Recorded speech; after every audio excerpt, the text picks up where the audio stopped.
Ikalawang kabanata ng Ebanghelyo ni San Mateo. Nang ipanganak nga si Jesus sa Bethlehem ng Judea, sa mga kaarawan ng haring si Herodes, narito, ang mga pantas na lalaki ay nagsidating sa Jerusalem mula sa silanganan na nagsisipagsabi, "Saan naroon ang ipinanganak na hari ng mga Hudyo? Sapagkat aming nakita ang kanyang bituin sa silanganan, at naparito kami upang siya'y sambahin." Nang marinig ito ng haring si Herodes, ay nagulumihanan siya at pati ng buong Jerusalem.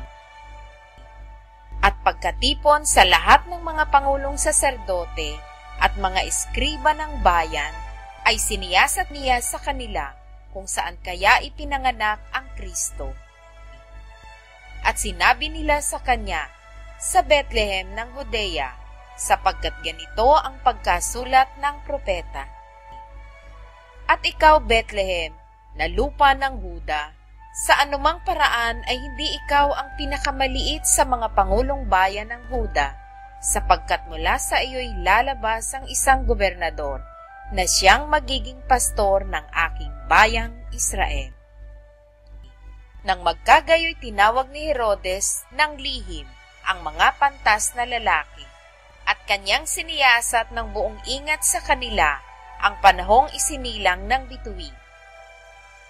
At pinayaon niya sila sa Bethlehem, at sinabi, "Kayo'y magsiparoon at ipagtanong ng buong ingat ang tungkol sa sanggol, at pagkasumpong ninyo sa kaniya, ay ipagbigay alam ninyo sa akin, upang ako na may makaparoon at siya'y aking sambahin."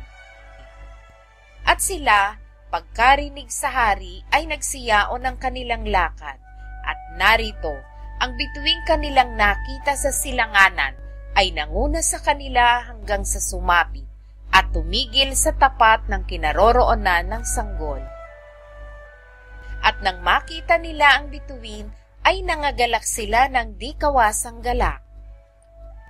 At nagsipasok sila sa bahay, at nangakita nila ang sanggol na kasama ng kanyang inang si Maria, at nangagpatira pa sila at nangagsisamba sa kanya.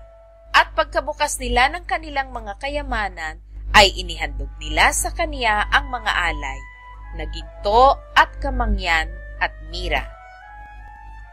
At palibhasa'y pinagsabihan sila ng Diyos sa panaginip na huwag silang mangagbalik kay Herodes, ay nangagsiuwi sila sa kanilang sariling lupain sa ibang daan.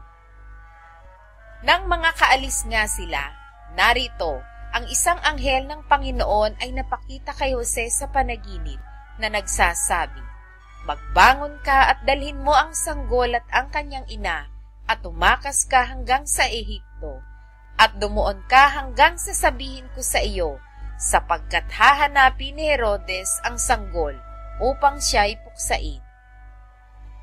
At siya'y nagbangon at dinala ang sanggol at ang ina nito sa kinagabihan, at napasa Ehipto. At dumuon hanggang sa pagkamatay ni Herodes, upang maganap ang sinabi ng Panginoon sa pamamagitan ng propeta, na nagsasabi, "Mula sa Ehipto ay tinawag ko ang aking anak." Nang magkagayon, nang mapansin ni Herodes na siya'y pinaglaruan ng mga pantas na lalaki, ay nagalit na mainam at nagutos at ipinapatay ang lahat ng mga sanggol na lalaki na nanga sa Bethlehem at sa buong palibot-libot noon, mula sa gulang na 2 taon hanggang sa pababa, alinsunod sa panahon ng kanyang maingat na pagkasiyasat sa mga pantas na lalaki. Nang magkagayoy naganap ang sinalita sa pamamagitan ng propeta Jeremias na nagsasabi, "Isang tinig ay narinig sa Rama, pananangis at kalagim-lagim na iyak. Tinatangisan ni Raquel ang kanyang mga anak, at ayaw na siyang maaliw, sapagkat sila'y wala na." Ngunit pagkamatay ni Herodes, narito, ang isang anghel ng Panginoon ay napakita sa panaginip kay Jose sa Ehipto na nagsasabi, "Magbangon ka at dalhin mo ang sanggol at ang kanyang ina, at pumatungo ka sa lupain ng Israel, sapagkat nangamatay na ang nangagmimiti sa buhay ng sanggol.